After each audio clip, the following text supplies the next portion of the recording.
The Free Enterprise Society was formed over 30 years ago by a group of individuals who were very concerned about the simultaneous expansion of bureaucracy, erosion of individual rights, and plunder of private wealth by slick government debt and taxing schemes.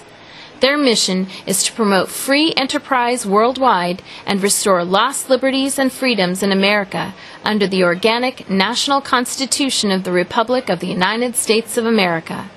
To further their goals, the Free Enterprise Society arranges training and seminars to educate the people across the country.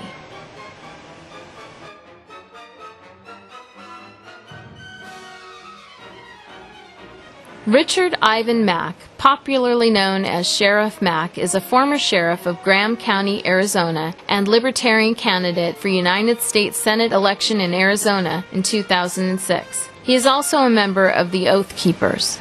Mack has authored books relating to gun ownership and how the role of law enforcement should, in his opinion, play in America. He currently speaks at seminars on constitutional issues relating to gun control, law enforcement, states' rights, the farce, otherwise known as the drug war, and the oath of office. Mack received national attention in Mack versus United States, later restyled to Prince versus the United States, in his tenure as the local sheriff for opposition to the Brady Handgun Violence Prevention Act on the basis that it is unconstitutional due to congressional action to compel state officers to execute federal law. Richard Mack recently appeared in television interviews where he discussed his membership in Oath Keepers and the importance of the police and military in upholding their oaths to the U.S. Constitution. He will be speaking on the 10th Amendment and states' rights. All right, welcome back. Hope you all had a nice lunch. We're going to have another great speaker coming up right now. Comes all the way from Arizona. Have I heard of that? Yep. So they're our neighbors to the east. I met him over a decade ago. He's quite famous, as a matter of fact. He went to the Supreme Court and won a big case against the federal government. The Brady Bill. Anybody remember the Brady Bill? Yeah. Brady was shot, and then after that he passed a bill that they nicknamed the Brady Bill that made sheriffs, or supposedly made the sheriffs do background checks and 15-way waiting periods and all kinds of things on guns.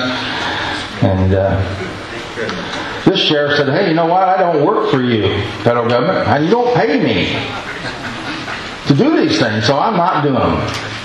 And he went to court, and the Supreme Court agreed with him. And now he's working pretty heavily with state sovereignty, the power of the state, the power of the sheriff. He has talked, I think he talked to the Fresno sheriff when you were there earlier this year, Sheriff Mims, which isn't too bad of a sheriff as the Fresno goes. But and he's educating law enforcement all around the country, which is very, very important on the Constitution, the importance of individual rights. Help me welcome Richard Mack.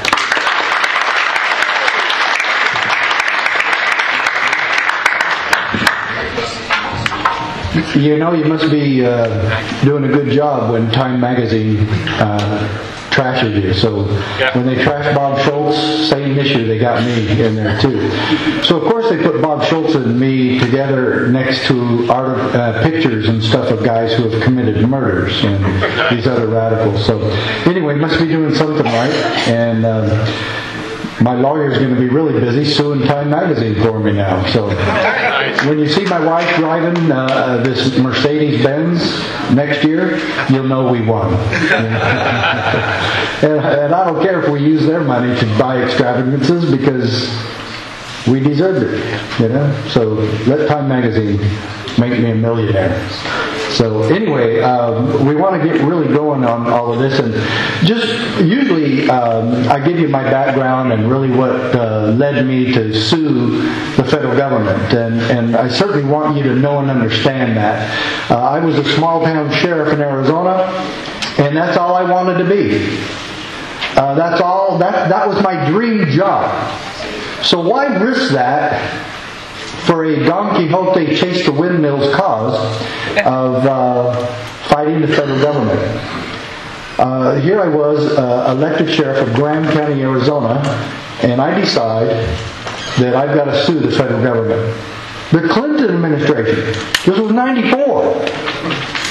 I had seen the emails and all the lists of what happened to people that crossed the Clintons, and I didn't want to make the list. And anyway, fighting the federal government is not your sheriff's job. He's supposed to be out there what's your sheriff supposed to do? Turn your water back on. Oh, well, that would be nice in California. But your sheriff's job is, what are they going to tell you? You ask your sheriff what his job is, he's going to say, oh, I got to stop the drug problem, and we got to set up DUI checkpoints, and we got to stop the family fights, and oh man, we've got all these illegal aliens coming in, and we've got it all.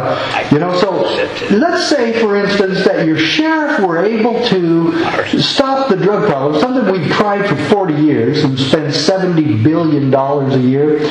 And let's say he was finally successful in creating that utopia for everybody, and he stops drug abuse in your county. Well, wonderful! We'll have drug-free slavery instead of just slavery. And so it really, when you look at the most important things your sheriff can do for you, is he can keep his oath of office. That's the only thing of any importance that your sheriff can really do. And his oath, we're going to see that in just a minute, was to protect your constitutional rights. And yeah, is he supposed to protect your life and liberty? Well, sure, just right on down the line with the Declaration of Independence. Life, liberty, pursuit of happiness, which would be property, and your well-being. So, why sue the federal government? They left me no choice. And to make this long story short, I found out when the BATF showed up at a meeting with the Sheriff's Association in Phoenix that the BATF told us what we had to do to comply with the Brady Bill, that we were commandeered by the federal government for federal bidding, forcing us to violate our oath of office to comply with gun control that they established that we would do for them for free, work for them for free, and if we failed to comply, they might arrest us. Oh, that's all there. So the Brady Bill was the first time in United States history that the President and Congress make a law, Clinton signed it into law, that would conscript and commandeer the sheriffs across this country for federal bidding to participate in a federal gun control scheme that was supposed to be paid for by us and implemented by us, and if we fail to comply, we are subject to federal arrest. So, I was the first one in the United States to file a lawsuit, and then 6 other sheriffs joined the lawsuit. Sheriff Prince from Montana and I end up at the United States Supreme Court in December of 1996. And on June 27, 1997, the United States Supreme Court ruled that indeed the Brady Bill was unconstitutional and violated the 10th Amendment. This was an entirely 10th Amendment issue, a state sovereignty issue. And let me tell each of you, there is a solution to what's going on in our country. There is a solution to what Tommy Cryer and Joe Bannister were talking about. And there is a way to protect you from that kind of abuse. And I'm going to show you exactly what that is.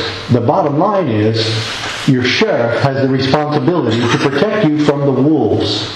Does it really matter to you that some of the wolves come from Washington, D.C.? Does that change anything? No. Oh, yeah. Well, yeah, Sheriff. Oh, well, I'll protect you from some of the wolves, but not the ones from Washington, D.C. You see, your sheriffs will complain that I'm saying they get to pick and choose which laws to enforce.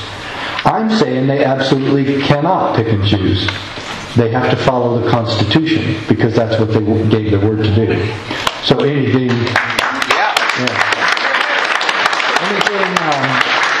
Anything in line with the Constitution, they're allowed to enforce and support. Anything outside the Constitution, they have to stand against it. And how they do that is really between you and them, but because they're your servants. So I came to a point. I was a police officer for 11 years in Utah before I ran for sheriff in Arizona. And you need to know that I just picked up and left my job in Provo and went to Arizona and ran for sheriff, which was absolutely crazy. I'd never even been a cop in Arizona. I hadn't even lived there for almost 12 years. And I just walk into my hometown and say, hey, I'm running for sheriff, make me your head law enforcement officer. And I won. And all of this came about because one day I was writing a lady a ticket, and I realized that she wasn't the one in the wrong. I was. And I didn't give her the ticket, and I decided that I had to completely start over philosophically.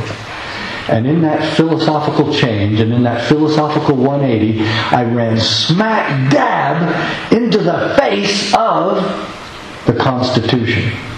And I read the Constitution for the first time in my life. I loved it. And then another miracle happened. There was an announcement at Provo Police Department called Constitutional Studies for Law Enforcement Officers, sponsored by the state of Utah. And I decided to go to that training because the instructor's name was Dr. W. Cleon Skousen. And Dr. Skousen converted me to the Constitution. I loved it. And so, while there, at this 2-day police training, 240 cops. That was all that was there. 240 cops. And I don't know what happened to the other 239, but this one was converted. And it was in 16 hours, 2-day training. We didn't talk anything about police tactics or police safety procedures. We talked about his book called The Making of America. And he gave me his book. And to all of us. He gave it to all 240 cops. And at one point, with this man inviting the spirit of freedom so strongly into the room, I got chills up and down my spine, and I made another commitment. I took another oath, and I said, I will never be on the wrong side again. And so that kind of got me going. On the Constitution even more, and I kind of got this reputation for being that constitutional cop, so anyway. But I got promoted, and things started really going great in our lives, and you know what happens when things start going good in your life. The in-laws call. And my wife's parents are calling us and ask us to move home to run for sheriff. And finally, after some crazy things, we just decided to move home and run for sheriff. And I was elected. And then I was re-elected in 1992. And then in 1993, the Brady Bill was signed into law. And in 1994, February 28, 1994, the very day the Brady Bill took effect, I filed a lawsuit in federal district court in Tucson, Sheriff Mack versus U.S. And then a few weeks later, Sheriff Prince joined, and then some other sheriffs joined from all across the country. Total of 7 out of 3,100 sued the federal government to try to stop this ridiculous nonsense. So, we're going to go through this, and what I want you to see most importantly is most of the information that you'll see is right out of this little booklet. This is probably the smallest, most powerful booklet you'll ever read in your life. It takes about 10 minutes to read this. This is the Victory for State Sovereignty. You'll notice what's on the cover. All 50 flags of the 50 states. Because that's really the solution to all that's going on. There isn't anything that the federal government, United Nations, the globalist movement, the New World Order, there isn't anything happening with that movement that the local sheriff and local communities can't stop. Can't stop. End. Finish. Okay? You can't name me anything that your sheriff can't stop, including the IRS. Okay? And if they know and understand the principles that we're talking about here, and that we've been talking about for years, if they get educated, we win. And not only that, the most important aspect of this whole thing to me is that this remains peaceful. When we have the sheriffs on board, it remains effective and peaceful. And that's all I'm about. And yet Time magazine said, I support lethal force against federal agents. Isn't that funny? I've never said that before in my life. But now it's in Time magazine. So, let's go on with this. And it all boils down to a little thing called keep your oath. You know what you think about being right here? You know you're going to die. And you think, it's all right. You lived a long time. You had a family that loved you. You had a job that you thought made a difference. That you thought was honorable. And then you see this.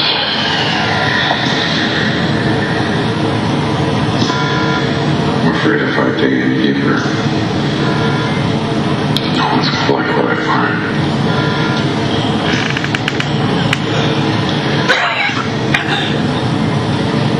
You took an oath. If you recall, when you first came to work for me, and I don't mean to the National Security Advisor of the United States. I mean to his boss. And I don't mean the president. He gave you word. Okay.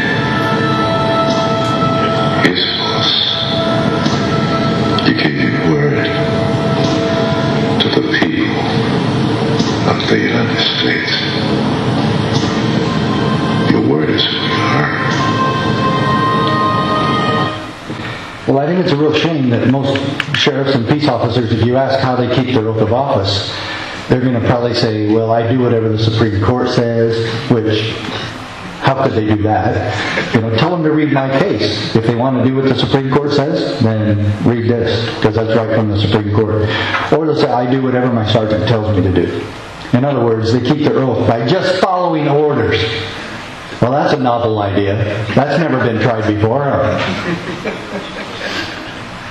Here's the oath. They're giving their word. And if they violate this oath, they have committed perjury. Okay? This is a solemn oath. Okay? It's the same as... This is probably even more powerful than the oath that you take before you testify in court, which I've done hundreds of times. This was the most important oath I ever took. Well, by the way, those of you who are attending the class tomorrow, you'll get the full class tomorrow. This one we're going through very rapidly. State nullification is something that I didn't make up, nor did anyone else in this room. Thomas Jefferson talked about it when he was President or Vice President of the United States, and he said that states have the authority to judge the constitutionality of the federal government's laws and decrees. He said that the state should refuse to enforce laws which they deemed unconstitutional. That's what I did. And to the extent that we actually filed an injunction against the federal government from being able to arrest me. Remember, I was the only one in the country who had filed a lawsuit at that time. There was no campaign committee or pact that we got together and say, you know, can we really do this? Will this help my career? Can I run for Senate or Congress later if I filed a suit? There was nothing of that nature at all. The decision was made between me and my wife. And then one other person that's much higher authority than even my wife. Yeah, well, sometimes she argues with that too. But then Madison said that the states should interpose its power on behalf of the people to prevent them from being abused by the federal government. The theory of interposition. That's not a novel idea either. And let's see, who formed the federal government? The states.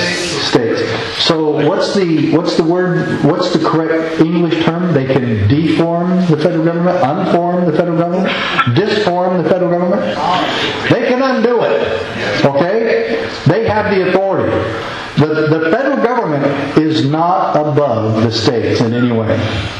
So quite frankly, if you look at it, everybody is required to take the oath of office to uphold and defend the Constitution. Why? It's in the Constitution itself. Did you know that? Article 6, last paragraph. And the one that I carry, it's page 30, says this.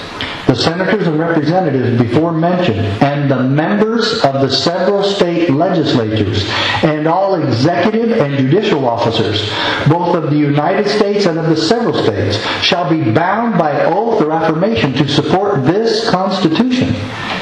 You have violated the supreme law of the land if you don't take an oath of office to be loyal to this Constitution. We're talking about everyone, from the dog catcher down to the president. Did I say that right?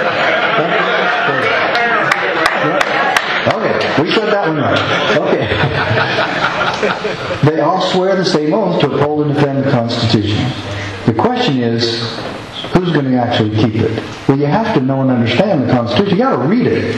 It's impossible to keep the oath if you don't at least read the Constitution and know what it says. And in law enforcement, we're always trying to determine, in our investigations, criminal intent. Well, what was the intent of the Founding Fathers? That's not hard to look up either, especially regarding like the Bill of Rights, i.e. the Second Amendment, or state sovereignty as expressed in the 9th and 10th Amendment.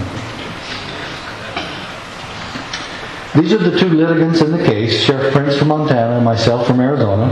We're the two that ended up at the Supreme Court. And this is an amazing principle, and this is in the little booklet, okay? This is Judge John Roll at the first case that happened to me at the district level. Mack is thus forced to choose between keeping his oath. Keeping his oath? When have you ever heard a judge talk about that? It's actually in the decision, folks. So, can you see how powerful this little booklet is starting off to be? That's just on page 2. First thing, you're getting into this. Or obey. You see, don't you want to ask every one of your public officials, when the legislature put you in the same quandary that Mack was in, which one should he decide to support? His oath or vapid laws from stupid politicians? Okay? So which one should we choose? Even if they're good ideas, you have to follow the Constitution. We're not allowed to pick and choose in this country. Our oath supersedes all else. And so if the legislature comes to me and says, hey Mac, you're going to do this and this, I'll go, no, I'm not, because it violates this and this. So I'm not doing this and this for you. I'm doing this and this for the people. And so there's a huge difference. We're talking about a philosophical and constitutional difference that has to be portrayed in the Constitution and the oath of office. Okay? The Brady Bill modified the Gun Control Act of 1968. Okay. He's right. In the future, full quarter will be given to British wounded and any who surrender. The British men of war gave no such quarter when he fired on the ship carrying my wife and daughters. You have my sympathy, but my orders stay. Damn your sympathy. We're militia. This is not regular army. Every man here is free to come and go as he pleases. But while you're here, you will obey my command, or I will have you shot. The point being is, Mel Gibson just described and defined the militia. And yet nobody else gets it. High school teachers, college professors, Harvard graduate law students, the President of the United States. They do not understand what the militia is. The militia is referenced in the Constitution numerous times, but specifically in the Second Amendment. And George Mason kind of set it all straight when he said, a founding father from Virginia asked the question, I asked, sir, what is the militia? It is the whole body of the people. To disarm the people is the best and most effectual way to enslave them. End quote.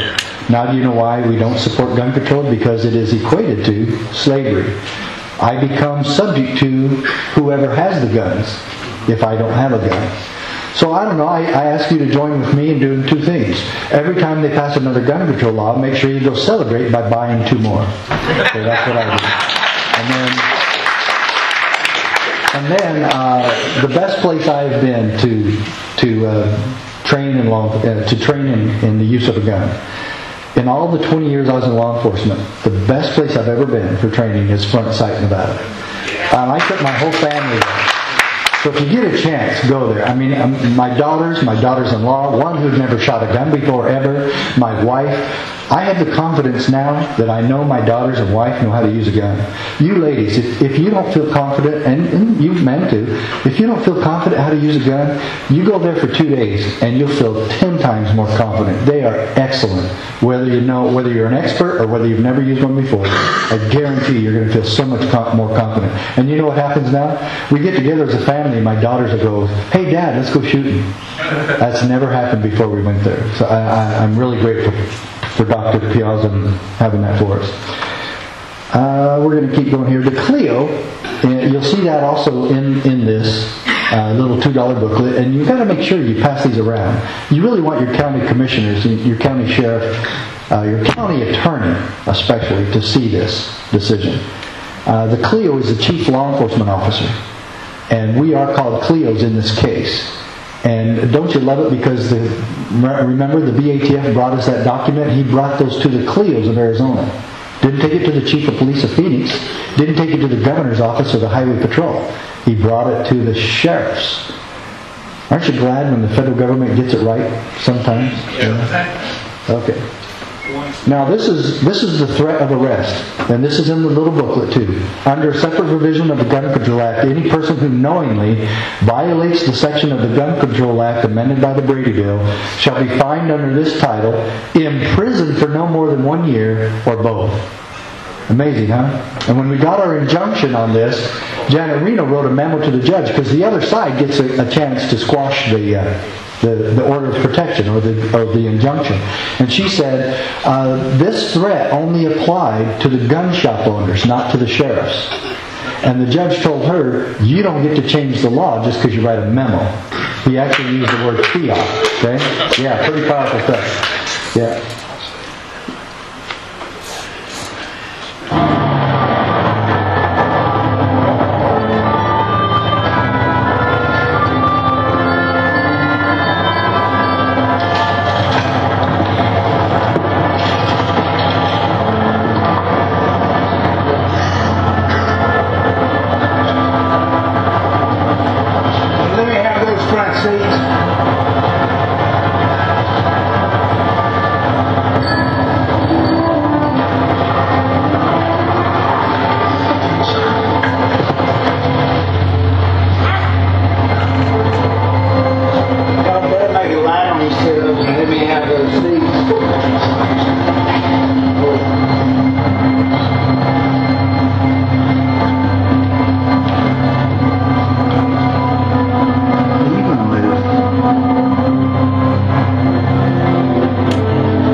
See, folks, just say no. Government has always got it wrong.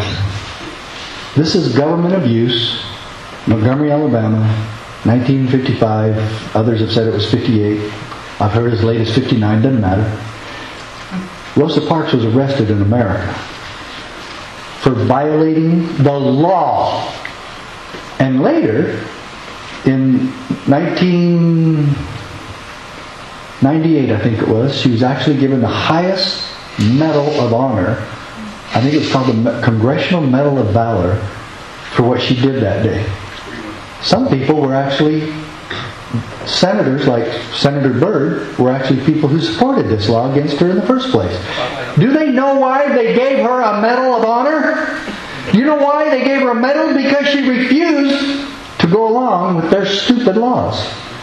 Now, today, if we had every peace officer ask your sheriff, ask your favorite cop, knowing what we know now about this incident or about equality and freedom and our Constitution and American ideals, you're called back in time to get on that bus and arrest Rosa Parks. You going to do it, cop? You're going to put the handcuffs on her? You're going to haul her into jail, fingerprint her, book her in, because that's your job. You're just following orders. You don't make the laws, right? Knowing what we know now, do you arrest Rosa Parks there? Or do you become a constitutional guard? Do you become a constitutional oath keeper? Do you protect life, liberty, and property, and rights, and human rights, and civil rights, and sit down next to her and walk up to her and say, "Can I shake your hand? What you did today took a lot of courage." And then you sit down next to her and you make sure nobody throws anything at her. And then you make sure she gets home safely. And then you make sure her husband's shotgun is loaded and ready for use if he has to that night. And then you make sure that extra patrol is given her home every 15 or 20 minutes, because you know there might be trouble in the town, what she did here. And that's a constitutional sheriff. And that same constitutional sheriff does the same thing for Rosa Parks, the gun owner, or Rosa Parks, the homeschooler, or Rosa Parks, the farmer who deals in raw milk.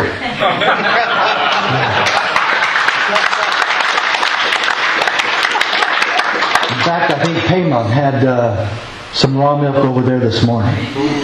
And I think we ought to call the cops and have them come get that. And if you'll look at my website, the front page shows me drinking raw milk with 2 farmers in Madison, Wisconsin. And we challenge the state police to come arrest me. Okay? But you'll see that picture, and folks, I got to tell you something. I hate milk with a passion. All my life I've hated milk.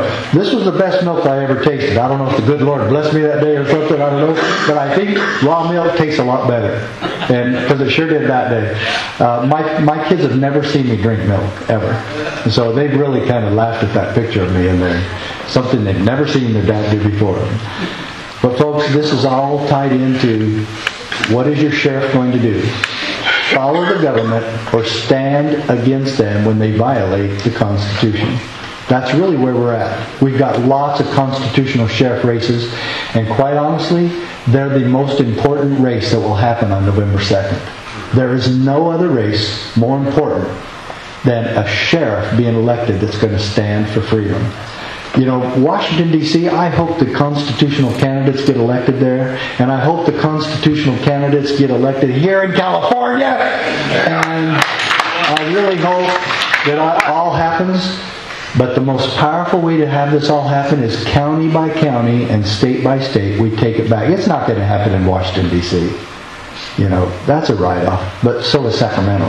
You know, so hopefully there are some answers. And I believe that there's some good sheriffs here in California that if we get them educated, they're going to get together and they're going to walk back up in that dam and they're going to turn that water back on. And that's where the answer is. Yeah. Now, we're going to keep moving here. This is Ronald Reagan talking about the IRS. And we had Tommy and Joe talk a lot about this.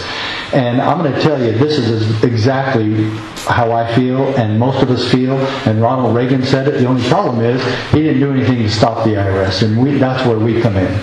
And when he says it reeks with injustice and is fundamentally un-American, let me ask you, sheriffs, let me ask you, constitutional guards, who's supposed to protect your people from injustice? Oh no, you'll have to go get a lawyer, I'm sorry. Spend all your life savings and experience financial ruin to defend yourself from something that shouldn't be taking place in the first place. And your sheriff is doing his job by throwing you to the wolves that way. Say, go get a lawyer, fight the IRS in court. That's absolutely malfeasance of office on the part of your sheriff. Stand for what you know is right, even if you're risking your job for it. And you know what? Jobs will come and go. And it's 10 times more important to keep your word and keep your oath than it is to keep your job.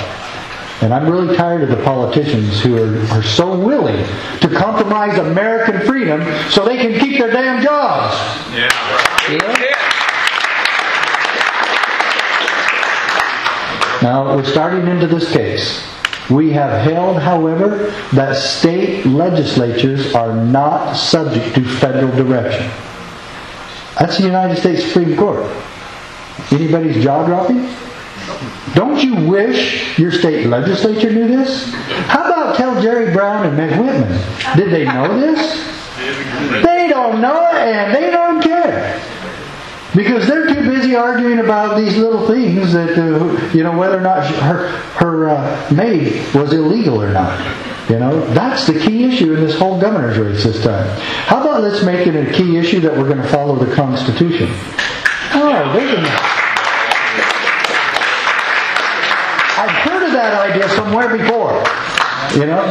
And when we know and understand that the federal government is not our boss, we don't have to allow them to cost 80,000 California jobs by turning off our water to save the little smelt mill.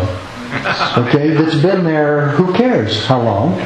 But if they want to help the smelt minnow, let them go catch them and pet them and take them home.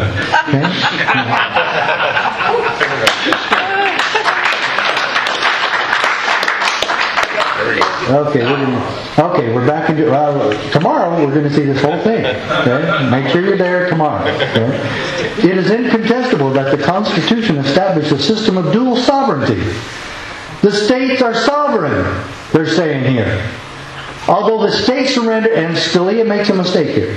Okay? He shouldn't have said many. He should have said some or a few or a couple of their powers to the new federal government. They retained a residuary and inviolable sovereignty. If your state's sovereignty was inviolable, then that water would have been turned on the next day. Instead of Arnold going, what do I do? Arnold, you're a girly man. Man up, buddy. Yeah, right, is exactly right. It's hard to man up to the Constitution when you've never read it. Residual, now more from the case. Residual state sovereignty was also implicit, of course, in the Constitution's conferral upon Congress of not all governmental powers. Don't you wish Congress knew that? They don't have all governmental powers.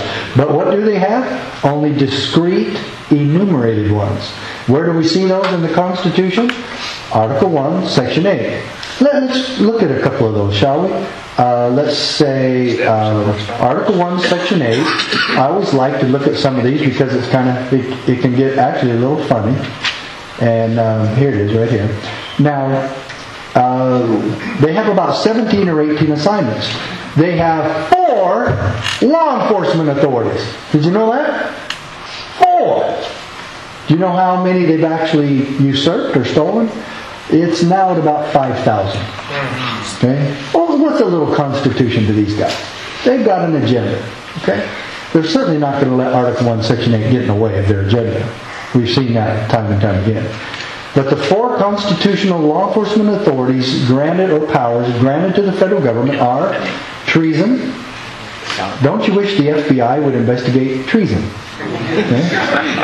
Counterfeiting, felonies committed on the high seas or piracies, and laws against nations or treaties. Okay, that's it. They don't get anything else. Because anything outside that belongs to the states or to the people. Now, Article 1, Section 8 says, to provide for the punishment and counterfeiting the securities and current coin of the United States. Can they turn that responsibility over to, say, the Boy Scouts of America? No. So, to promote the progress of science and useful arts, can they turn that over to the Mormon Tabernacle Choir? No? Then can they turn to coin money and regulate the value thereof over to private banks? No. Well, they have. So, I think the Mormon Tabernacle Choir is going to be really disappointed to hear that. I mean, it's talking about the useful arts, and they sing a lot, and that's a useful art. They can't do that. Let's go on.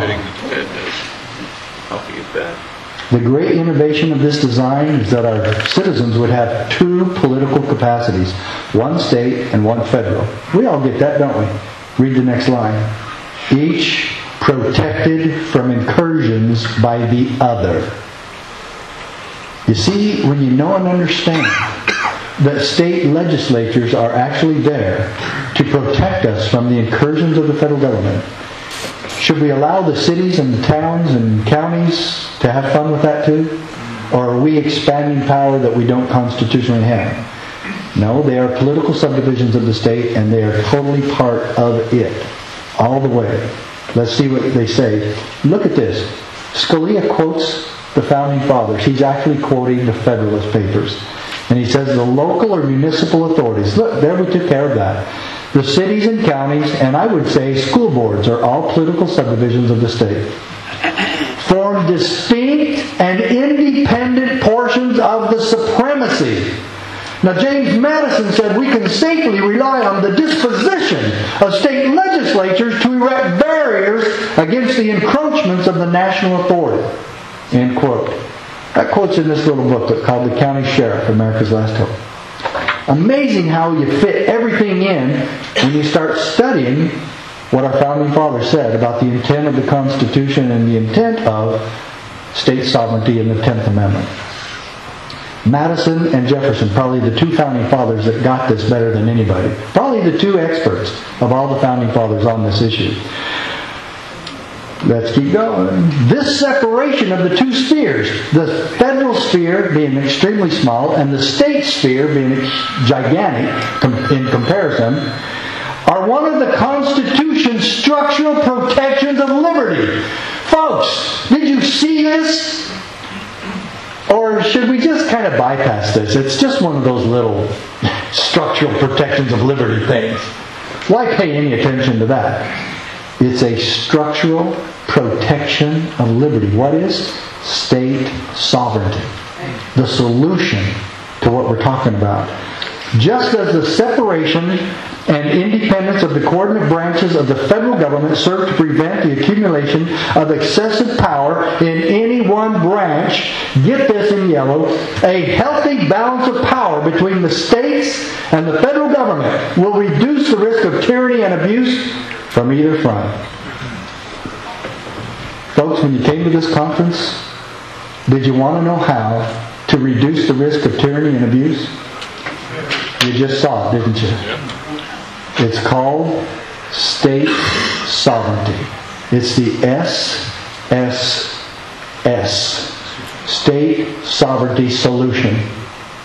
It's there, it's real, and we know and understand. How do we do all this? Because you cut the financial strings to the people who would pay you to violate freedom so you can keep getting money. And I think the stupidest financial thing, now I'm not a financial expert, financial experts are over here, okay? But I still think, in my, probably by 8th grade, I knew that it was probably stupid. For every $100 we send to Washington, D.C., they send us back $4.50. Especially that applies to education. And we haven't seen the intelligence of just keeping the full 100. When we get that, we're going to see how absolutely smart it is to keep our money and not waste it on Washington, D.C. corruption, and then we run our own education. And anybody that's saying you're a right-wing radical nut if you believe in abolishing the Department of Education, well, Ronald Reagan was the right-wing nut who said we should do that. Not Joe Miller and others who are now saying it, and Murkowski saying that Joe Miller's a nut because he wants to do that. Isn't it kind of offensive that she'd be telling the state of Alaska we're too stupid and inept to run our own education without federal oversight and help? It just doesn't make sense to me. And I still believe, as inept and crazy as we are in Arizona, I still think we could run the Grand Canyon on our own. Yeah.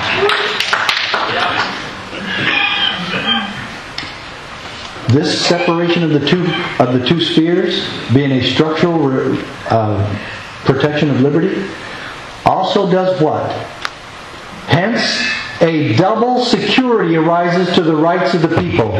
The different governments will control each other at the same time that each is controlled by itself. Any question here, folks? That the federal government is not going to control itself. Any question on that one? Any big surprise there? So, who's in charge of keeping them in check? We, the states. It's we the people and the states. And if the states don't do their job, it's totally up to the last line in the 10th Amendment, the people. Okay? And it's also the first line in the Bill of Rights and the Constitution, we the people. The power of the federal government would be augmented. Remember, all of this that we've done just recently and all that is right here. The power of the federal government would be augmented immeasurably if it were able to impress into its own service, and at no cost to itself, the police officers of the 50 states. In other words, they can't do that, can they? Wouldn't you like your police departments to know that? But they're going to. Why? Because they want that money and they want that equipment. Oh my gosh. Scalia sets the Commerce Clause straight in this decision. He sets the Supremacy Clause straight in this decision. The federal government, we held, may not compel the states to enact or administer a federal regulatory program. Folks, what do you think of when I say a federal regulatory program? EPA. Everything else. Oh, EPA, that's a good one. Most people say Obamacare, but I like that one too. There's actually a couple of paragraphs in here where Scalia talks about the EPA being ruled to be unconstitutional in the early 1970s.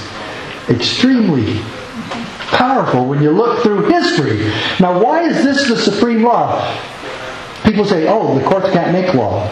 No. He enforces the supreme law of the land in this decision. That's why this is the supreme law. Because all he does is explain the 10th Amendment and state sovereignty. He doesn't give his opinion. He talks about the Founding Fathers and the Federalist Papers and the Constitution itself. He actually quotes in this decision.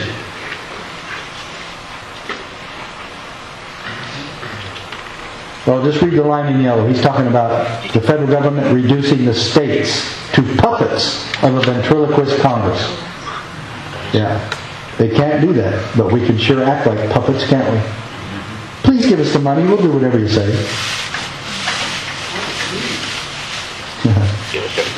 Okay. Now, Scalia has this obsession with calling the other four judges that dissented in this opinion. This was a 5-4 split. Nevertheless, a huge victory for state sovereignty. He wants to call them stupid so bad that he just doesn't know quite how to put it in legalese, and he thinks of it.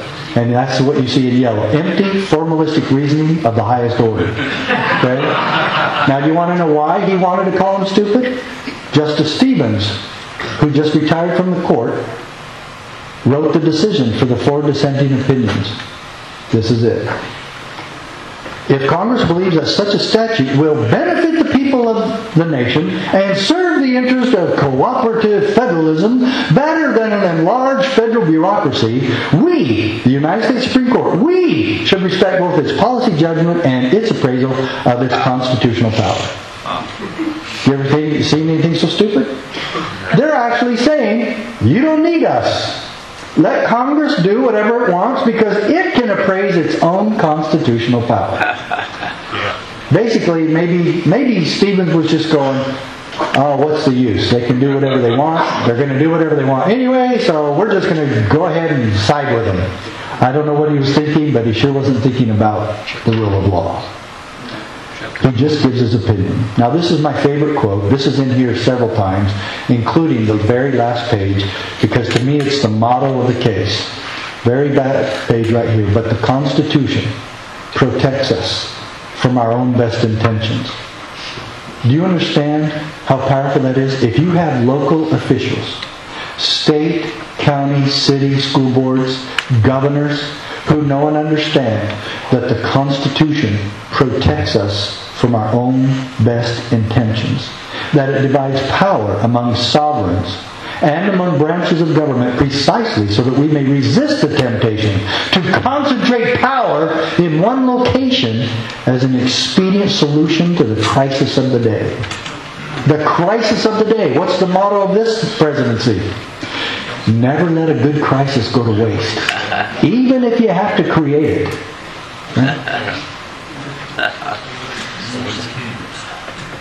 We got to do this one. Government derives its power from the consent of the people. Every government. Everywhere.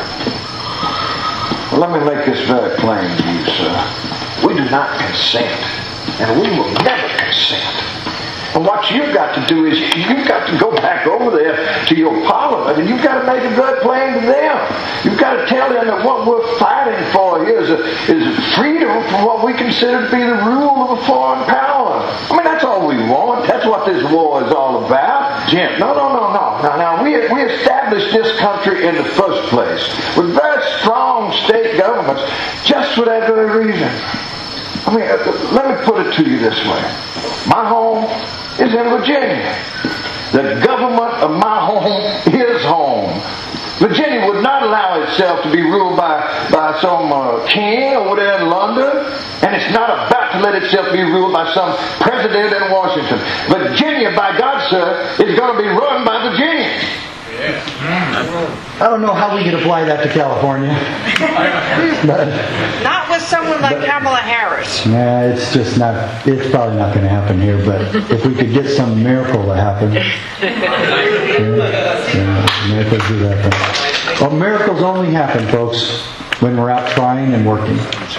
They don't happen just because we stay on our knees, although we certainly need to do that. Now, this is the order of the court. All right? Let's start in yellow.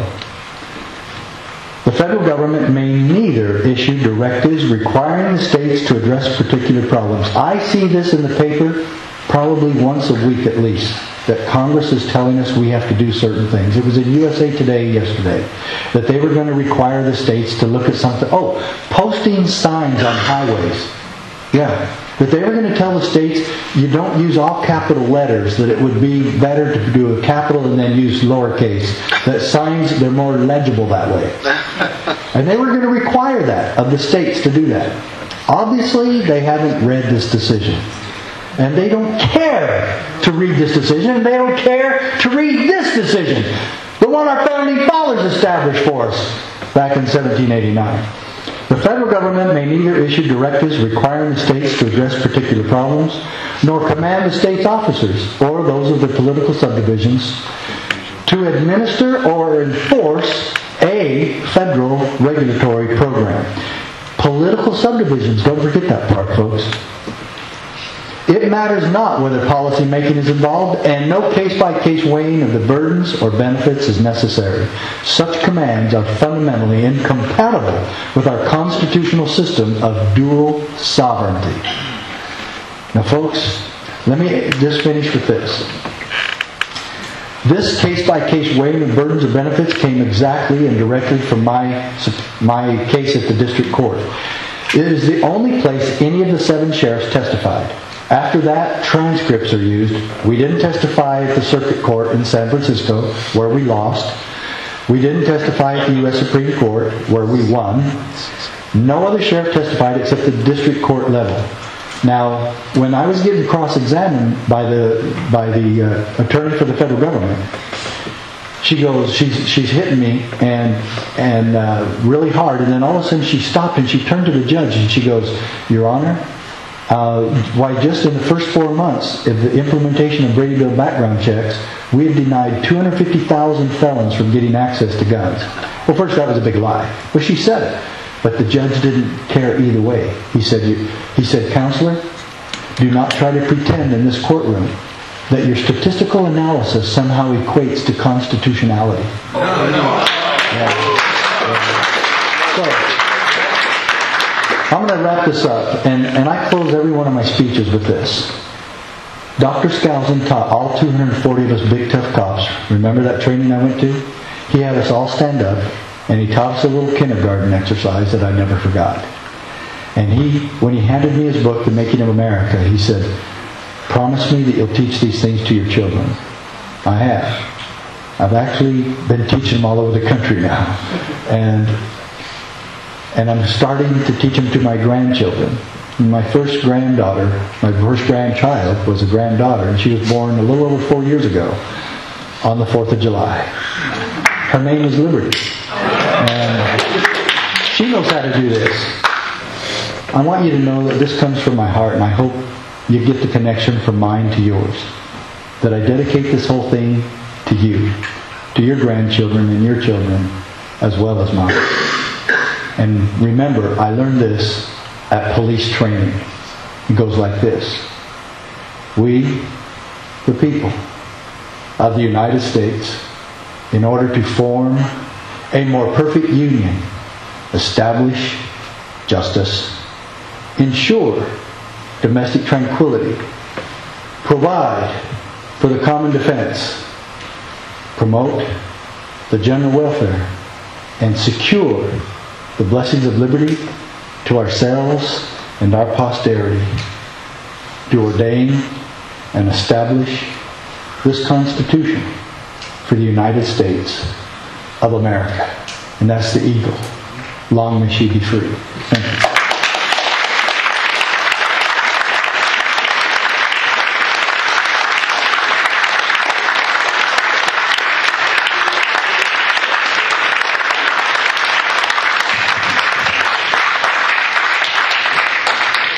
Great speech by Richard, wasn't it, guys?